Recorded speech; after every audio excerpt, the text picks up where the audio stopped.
À minuit passé à Ouagadougou, une annonce bouleversait le calme de la nuit. Le Burkina Faso venait de prendre une décision historique, la révocation de tous les permis miniers étrangers sans compensation. Un geste audacieux, perçu comme un suicide économique par les experts internationaux, mais salué comme un acte de justice par le peuple burkinabé. Ibrahim Traoré, le jeune capitaine de 34 ans, se dressait comme le visage de cette révolution. Mais cette décision allait-elle vraiment marquer un tournant pour l'Afrique ? Ibrahim Traoré a promis que l'or du pays ne serait plus utilisé pour enrichir les banques étrangères, mais pour nourrir les enfants du Burkina Faso. Une promesse qui allait transformer l'avenir du pays. Voici la promesse et les enjeux. Ibrahim Traoré, avec son audace et sa vision, a pris une décision qui allait marquer un tournant dans l'histoire du Burkina Faso et peut-être même de l'Afrique. En annulant les contrats miniers et étrangers, il a lancé un défi sans précédent à l'ordre économique mondial. Il a promis que les richesses de son pays seraient désormais utilisées pour améliorer la vie de ses citoyens, pas pour engraisser des multinationales. Cette réforme, loin d'être un geste symbolique, représentait une véritable renaissance pour le peuple burkinabé, longtemps exploité par des sociétés étrangères. Pour les investisseurs internationaux, cette décision représentait une menace directe à leurs intérêts. Mais pour les Burkinabés, c'était un souffle d'espoir.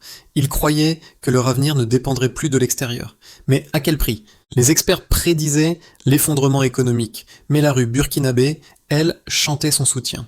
En annulant ses contrats, Ibrahim Traoré a offert un choix radical. Continuer à se soumettre ou reprendre le contrôle de son destin. Et cette promesse, fragile mais porteuse d'espoir, allait bouleverser bien plus que l'économie du Burkina Faso. Voici une petite révélation et le contexte. Le Burkina Faso, un pays enclavé en Afrique de l'Ouest, a longtemps été l'un des plus grands producteurs d'or au monde, mais paradoxalement, il figurait parmi les pays les plus pauvres. L'or couvrait une grande partie de ses exportations, mais pour le peuple burkinabé, ce minerai précieux n'était qu'un mirage.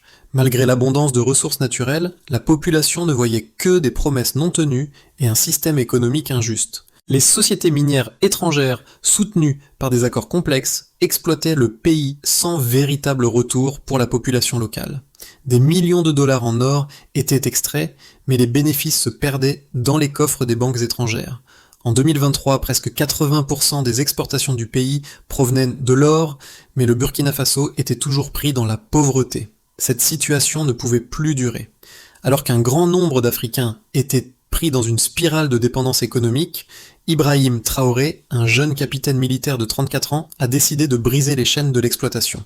Il a compris que la souveraineté d'une nation ne pouvait pas se construire tant que ses richesses naturelles étaient contrôlées par des intérêts étrangers. En 2024, le pays a adopté une nouvelle législation minière, la loi 056/2024, qui mettait fin à l'impunité des entreprises minières et interdisait aux sociétés impliquées dans des affaires de fraude ou de corruption de conserver leur permis d'exploitation. L'article 42 de cette loi représentait une rébellion contre des décennies de domination économique. Le message était clair. Les entreprises étrangères devaient partir si elles trompaient le pays sans compensation.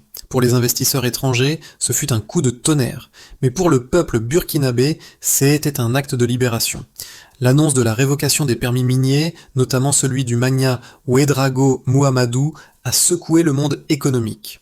Le Burkina Faso venait de faire un choix audacieux, celui de prendre le contrôle de son avenir, et cela à un moment où tout semblait perdu. Voici le personnage guide et l'impact précoce. Ibrahim Traoré, un homme forgé par les luttes du Burkina Faso, incarne une révolution tranquille mais déterminée. Issu d'un milieu modeste, il n'a pas eu la chance d'être éduqué dans les grandes écoles parisiennes, mais sa vision de la justice sociale et de la souveraineté nationale était claire. À seulement 34 ans, il s'est imposé comme un leader incontesté, naviguant à travers des défis militaires et politiques pour atteindre son objectif, rendre à son peuple ce qui lui appartenait de droit. Contrairement à d'autres leaders qui se contentent de compromis, Traoré a agi avec fermeté, unifiant les citoyens autour d'un projet commun, récupérer les ressources naturelles du pays pour le peuple burkinabé. L'impact de sa décision a été immédiat. En ayant un seul geste, il a renversé des années de contrats inéquitables et mis un terme à l'exploitation des ressources sans contrepartie pour la population. Bien que la réaction internationale ait été violente, avec des menaces de sanctions et des critiques acerbes, le peuple burkinabé l'a applaudi. Les rues de Ouagadougou étaient pleines de soutien, les drapeaux flottaient fièrement et les mineurs se sont exprimés avec des larmes de fierté. Pour la première fois, ils se sentaient respectés. Ce n'était pas seulement un changement de politique économique, mais un acte symbolique de réappropriation de la dignité nationale. Ibrahim Traoré devenait ainsi le visage d'une nouvelle Afrique, celle qui prend son destin en main. Le chemin n'a pas été facile, mais dès les premiers mois, les résultats étaient évidents. La production minière sous contrôle national n'a cessé de croître, prouvant que l'Afrique pouvait gérer ses propres ressources. Ce n'était plus un pari, mais un modèle de souveraineté économique. Voici la ligne des événements. Le Burkina Faso a franchi un tournant décisif sous la direction d'Ibrahim Traoré. Dès le début, les signes de changement étaient évidents. L'annonce de la révocation des permis miniers étrangers a créé une onde de choc dans les capitales mondiales, mais pour les Burkinabés, cela a été perçu comme une libération. Après des décennies de dépendance aux investissements étrangers, le pays avait osé dire non. Et la réaction immédiate a été spectaculaire. Les rues de Ouagadougou étaient envahies par des foules chantantes, des jeunes manifestant leur soutien et leurs espoirs pour un futur meilleur. Ce changement a été amplifié par l'orgueil retrouvé du peuple qui, pour la première fois, sentait que son avenir était entre ses mains. À l'échelle mondiale, les gouvernements ont réagi avec inquiétude. Les économistes ont qualifié cette décision de suicide économique, tandis que les analystes financiers ont prévu des répercussions désastreuses sur l'économie de la région.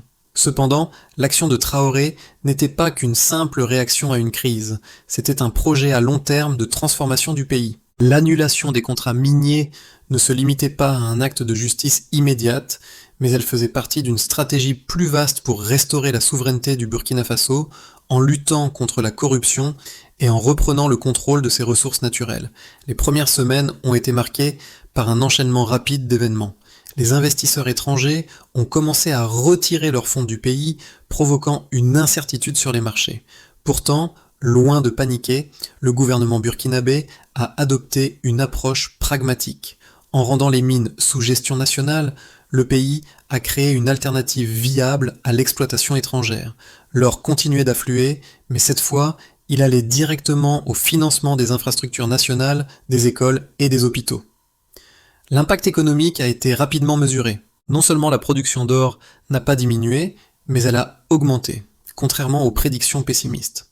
En 2025, la production était en hausse de 10%, un signe évident que les Burkinabés pouvaient prendre en main leur destin économique. L'État a également commencé à utiliser les bénéfices de l'or pour développer des projets locaux, ce qui a renforcé le soutien populaire. Dans les mois suivants, les autres pays du Sahel ont observé avec attention ce qui se passait au Burkina Faso. Le Mali et le Niger, inspirés par le courage du Burkina Faso, ont commencé à revoir leur propre politique minière, envisageant de suivre un modèle similaire. Ibrahim Traoré était devenu un symbole pour toute la région, un leader qui avait osé défier l'ordre mondial et qui inspirait d'autres nations à se libérer de la domination étrangère. Les médias occidentaux ont continué à critiquer cette décision, qualifiant la politique de Traoré de nationalisme radical. Mais à l'intérieur du pays, les gens l'appelaient autrement. Pour eux, c'était un acte de justice, un acte qui rétablissait l'équilibre et donnait au Burkina Faso la dignité qu'il avait perdue depuis trop longtemps. Les ondes de choc de cette décision ont résonné bien au-delà des frontières du pays. La question qui se posait désormais n'était pas de savoir si cette décision allait réussir, mais plutôt de savoir combien de temps il faudrait avant que d'autres pays africains emboîtent le pas. Voici les preuves quantitatives. Les preuves concrètes des effets de la révision de la politique minière du Burkina Faso ne se sont pas faites attendre. En 2025, à peine un an après l'adoption de la loi 0116/2024, les chiffres ont commencé à parler d'eux-mêmes. Tout d'abord, la production d'or, qui avait été un des principaux moteurs de l'économie du pays, a montré une augmentation remarquable. Selon les données du gouvernement burkinabé, la production d'or a augmenté de près de 10% par rapport à l'année précédente, atteignant un niveau record de 50 tonnes extraites en 2025. Ce chiffre prouvait que le pays était capable de gérer ses ressources de manière autonome sans l'intervention de multinationales étrangères. De plus, les revenus issus de l'exploitation minière ont connu un essor. Les bénéfices tirés de la production d'or ont été utilisés pour financer des projets de développement à l'échelle nationale. En 2025, environ 40% des revenus générés par les exportations d'or ont été alloués à des projets d'infrastructure, d'éducation et de santé. Cela a eu un impact immédiat sur la vie des Burkinabés. Les infrastructures routières ont été considérablement améliorées, notamment dans les zones rurales où les routes étaient souvent impraticables.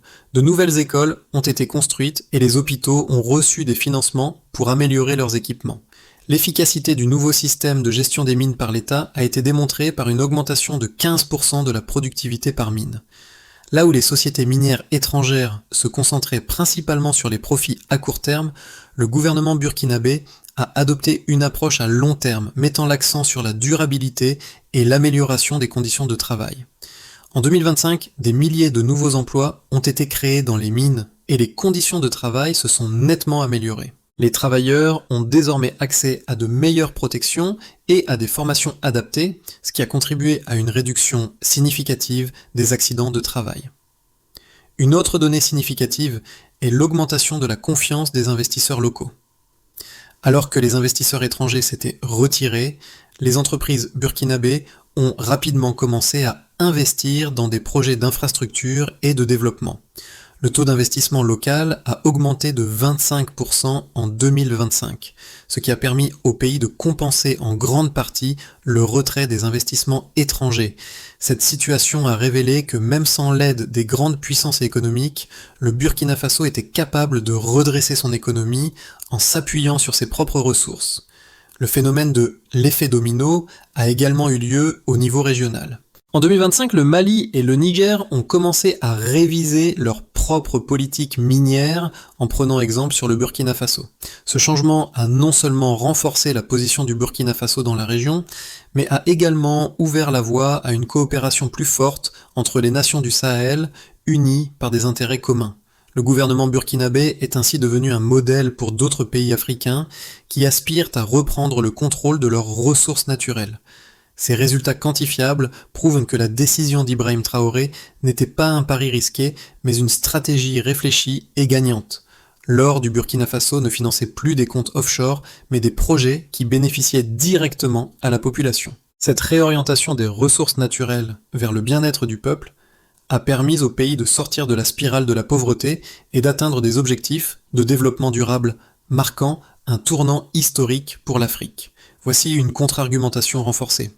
L'impact de la révision des politiques minières du Burkina Faso n'a pas été sans opposition, surtout venant des experts économiques occidentaux et des investisseurs internationaux. Ces derniers ont vu dans la décision d'Ibrahim Traoré une forme de nationalisme économique, avec des conséquences potentielles catastrophiques pour l'économie du pays. Les économistes prédisent une fuite massive des capitaux et un effondrement des secteurs dépendants des investissements étrangers. La décision de révoquer les permis miniers sans compensation a été qualifiée de suicide économique par les analystes financiers qui ont averti que cette approche radicale risquait de paralyser la croissance du pays. Selon eux, l'isolement économique serait inévitable, avec des conséquences durables sur la capacité du Burkina Faso à attirer de nouveaux investissements à long terme. D'un autre côté, les partisans de la politique d'Ibrahim Traoré, tant à l'intérieur du pays qu'à l'international, ont souligné que cette réforme était une réponse nécessaire à l'exploitation des ressources naturelles de l'Afrique par les puissances étrangères, sans bénéfice réel pour les populations locales.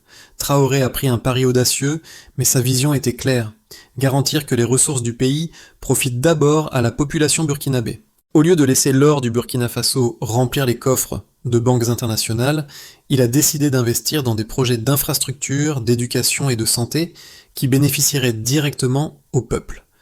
Les arguments contre cette politique, principalement issus des puissances économiques, reposent sur l'idée que l'Afrique ne peut pas se permettre de refuser les investissements étrangers et que cette indépendance économique pourrait affaiblir la compétitivité du pays sur la scène mondiale. Cependant, les preuves récentes montrent que, loin de se retrouver isolé, le Burkina Faso a trouvé une alternative viable à l'exploitation par des entreprises étrangères. En reprenant le contrôle de ses mines et en réinvestissant les bénéfices dans des projets locaux, le pays a démontré que la gestion locale de ses ressources peut être tout aussi, voire plus, efficace que l'exploitation par des multinationales. Ce modèle de gestion étatique a non seulement permis une augmentation de la production d'or, mais il a aussi renforcé l'indépendance économique du pays avec une croissance observable de l'investissement local. Ainsi, l'argument des détracteurs, qui affirmaient que cette décision serait économiquement désastreuse, est mis en question par les résultats tangibles observés en 2025. Au contraire, l'approche de Traoré a montré que l'Afrique peut gérer ses ressources naturelles de manière durable, créer des emplois locaux et financer des projets d'infrastructure sans dépendre des grandes entreprises étrangères. Le succès de cette réforme démontre que la souveraineté économique, loin d'être un obstacle à la croissance, peut être un moteur puissant de développement pour les nations africaines. Voici une révélation intermédiaire. Ibrahim Traoré n'a pas seulement annulé des contrats miniers, il a ouvert une nouvelle ère pour le Burkina Faso et pour toute l'Afrique. À la mi-2025, le pays avait prouvé que la gestion locale de ses ressources naturelles pouvait fonctionner. La production d'or était en hausse, les revenus étaient réinvestis dans des infrastructures locales et les Burkinabés commençaient à ressentir les bienfaits d'une économie dirigée par et pour eux. Loin d'être un suicide économique, comme le prédisaient les experts, ce tournant économique a propulsé le Burkina Faso dans une phase de croissance durable. Ce modèle, bien qu'encore jeune, a inspiré d'autres nations du Sahel qui commençaient à envisager des réformes similaires. Traoré, en annulant les permis miniers sans compensation, a défié le statu quo et a non seulement renforcé la souveraineté du Burkina Faso, mais a également ouvert la voie à un changement géopolitique plus large. Le Mali et le Niger ont suivi ses pas. Et la création de l'Alliance du Sahel, AES, marquait une étape importante vers un Sahel unifié, plus autonome et prêt à remettre en question les anciennes dynamiques de pouvoir. Ce fut un moment clé pour l'Afrique. La question n'était plus de savoir si le Burkina Faso réussirait, mais comment ce modèle allait transformer l'ensemble du continent dans les années à venir. Voici les conséquences réelles. Le modèle économique initié par Ibrahim Traoré a eu des répercussions profondes et immédiates. Au Burkina Faso, la transformation ne s'est pas limitée à une simple révision des contrats miniers, elle a redéfini les priorités nationales et a ouvert la voie à un renouveau économique. En 2025, les bénéfices tirés de l'or, au lieu d'être envoyés à l'étranger, ont été réinvestis dans des projets publics essentiels.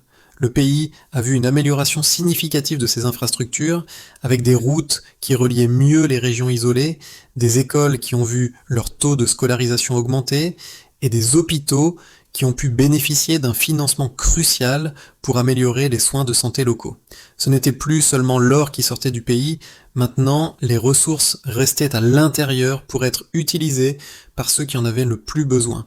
Le soutien populaire au gouvernement a été massif. Des milliers de travailleurs des mines ont vu leurs conditions s'améliorer. Un ancien mineur, interviewé par la presse locale, a expliqué que désormais, les mains qui exploitent l'or ne servent plus à nourrir les investisseurs étrangers, mais à nourrir nos enfants. Cette nouvelle approche a donné aux citoyens un sentiment de fierté et d'espoir pour l'avenir. Il ne s'agissait plus d'une simple exploitation des ressources, mais d'une véritable appropriation collective des richesses du pays. La transformation a également eu un impact sur la région du Sahel. Tandis que le Burkina Faso renforçait sa position en tant qu'acteur régional majeur, le Mali et le Niger ont commencé à réfléchir sérieusement à la possibilité de réformer leur propre politique minière. L'unité régionale s'est renforcée à travers l'Alliance du Sahel, AES, un bloc de nations qui partageait des intérêts économiques et politiques communs. Ce n'était pas seulement un changement économique, mais un changement géopolitique. Les pays du Sahel se sont tournés vers un modèle d'autosuffisance économique et ont cherché à mieux contrôler leurs ressources naturelles, à l'instar du Burkina Faso. Les États-Unis, la France et d'autres pays occidentaux ont observé ce développement avec une inquiétude grandissante. Certains ont estimé que cette montée en puissance du Sahel pourrait entraîner une redistribution des cartes géopolitiques mondiales. Les experts ont mis en garde contre une instabilité croissante, mais il est évident que le Burkina Faso a montré au monde qu'une nation, même petite, peut se réapproprier son destin économique et politique. Ce modèle a inspiré d'autres pays africains, et ce que beaucoup voyaient comme un acte radical est en réalité devenu un modèle pour l'Afrique, un modèle qui pourrait être repris par d'autres nations du continent à la recherche de leur propre souveraineté. Au-delà des frontières du Burkina Faso, ce fut un tournant dans la perception de l'Afrique par le monde. L'idée qu'une nation puisse réagir à l'exploitation des ressources naturelles par des puissances étrangères sans se soumettre aux dictats économiques mondiaux était une idée révolutionnaire. La question que beaucoup se sont posées à partir de ce moment-là était, si le Burkina Faso a réussi, pourquoi pas d'autres pays africains? Voici 3 scénarios pour les 6 à 12 prochains mois. Les conséquences immédiates des réformes minières du Burkina Faso ont ouvert la voie à plusieurs scénarios pour les 6 à 12 prochains mois. 3 perspectives principales peuvent être envisagées pour l'avenir proche du pays, chacune comportant des risques et des opportunités distinctes. Voici le scénario de base, axé sur la stabilité et la croissance modérée. Dans ce scénario, le Burkina Faso continue de renforcer sa souveraineté économique tout en consolidant ses réformes. L'impact de la révision des politiques minières commence à se stabiliser, et le pays voit une augmentation progressive de ses revenus, principalement réinvestis dans les infrastructures et les services publics. Le système de gestion des ressources minières par l'État devient plus efficient, et les entreprises locales commencent à jouer un rôle plus important dans le secteur. Cependant, malgré cette croissance, le pays reste vulnérable à l'instabilité économique régionale et à une pression croissante de la part des institutions financières internationales. Les pays voisins, influencés par le succès du Burkina Faso, commencent également à revoir leur politique, mais cette concurrence pourrait nuire à la position du Burkina Faso sur le marché international de l'or. Voici le scénario optimiste, centré sur un modèle de croissance durable et une régionalisation accrue. Dans ce scénario, le Burkina Faso devient un modèle de développement économique durable pour l'Afrique de l'Ouest. Le pays maintient un taux de croissance stable et diversifie ses investissements dans des secteurs clés comme l'agriculture, l'éducation et l'énergie. Grâce à ces réformes, il attire davantage d'investissements locaux et étrangers, notamment en provenance de pays émergents comme la Chine et la Turquie, qui sont plus enclins à s'engager dans des partenariats gagnant-gagnant. La coopération au sein de l'Alliance du Sahel, AES, se renforce, permettant au Burkina Faso de jouer un rôle de leader régional. Ce modèle économique attire l'attention d'autres nations africaines, créant un effet domino qui pourrait transformer la dynamique économique de tout le continent. Les institutions financières internationales, bien qu'hésitantes, finissent par reconnaître le succès du Burkina Faso et offrent un soutien limité en échange de réformes fiscales et commerciales. Voici le scénario pessimiste, marqué par l'isolement et les répercussions économiques. Dans ce scénario, les choix audacieux du Burkina Faso mènent à une forme d'isolement économique. Les sanctions économiques, bien qu'initialement évitées, finissent par se matérialiser, ralentissant la croissance du pays. Les grandes entreprises minières internationales se retirent définitivement, et les investissements étrangers deviennent rares. La transition vers un modèle économique autosuffisant pourrait prendre plus de temps que prévu, avec des coûts sociaux et économiques élevés. De plus, la pression des institutions financières internationales et la nécessité d'ajuster les politiques fiscales pourraient contraindre le gouvernement à revenir sur certaines de ces réformes. Cela pourrait provoquer une instabilité sociale et politique, et l'influence croissante de pays comme la Chine et la Turquie pourrait créer une nouvelle dépendance, cette fois vis-à-vis des puissances émergentes au détriment de l'indépendance stratégique du pays. Chaque scénario présente des défis et des opportunités, mais il est clair que le Burkina Faso, sous la direction de Ibrahim Traoré, est à un tournant historique. Le pays devra naviguer avec prudence dans cette période de transition, en équilibrant ses ambitions de souveraineté économique avec les réalités géopolitiques et économiques du monde moderne. Voici ce qui touche le spectateur. L'histoire du Burkina Faso, sous la direction d'Ibrahim Traoré, touche bien plus que les seules frontières du pays. Elle résonne profondément avec toute l'Afrique, un continent marqué par l'exploitation historique de ses ressources naturelles. Cette décision radicale de révoquer les permis miniers étrangers sans compensation n'est pas seulement un tournant pour l'économie du pays, mais un symbole de la lutte pour la souveraineté. Le Burkina Faso montre au monde que les nations africaines, longtemps perçues comme dépendantes, peuvent désormais prendre le contrôle de leur propre destinée. En voyant Traoré défier les puissances économiques mondiales, beaucoup d'Africains se sont demandé « Et si c'était nous ?» Le succès du Burkina Faso ne réside pas uniquement dans ses résultats économiques, mais dans son message puissant. L'Afrique n'est plus la simple spectatrice de son propre destin. Le peuple burkinabé, à travers son soutien indéfectible à Ibrahim Traoré, a fait entendre sa voix dans un monde qui a trop souvent ignoré ses aspirations. Cette transformation ne concerne pas seulement les élites politiques ou économiques, mais les citoyens ordinaires, les travailleurs des mines, les jeunes étudiants, tous unis par un espoir commun, celui d'un avenir autonome et digne. Dans tout le Sahel, des jeunes leaders, des militants et même des étudiants voient en Traoré un modèle de résistance, de courage et de détermination. Ils se demandent si ce qui s'est passé au Burkina Faso pourrait se reproduire dans leur propre pays. Cette histoire, au-delà de ses spécificités politiques et économiques, touche à des questions profondes sur la justice, la dignité et l'indépendance. Un message résonne dans les rues de Ouagadougou, mais il est entendu bien au-delà. L'Afrique a le droit de décider de son avenir sans ingérence extérieure. Voici la feuille de route des solutions. Le chemin pour que le Burkina Faso atteigne une pleine indépendance économique et sociale ne sera pas sans défi, mais plusieurs étapes concrètes doivent être franchies pour garantir le succès à long terme du pays.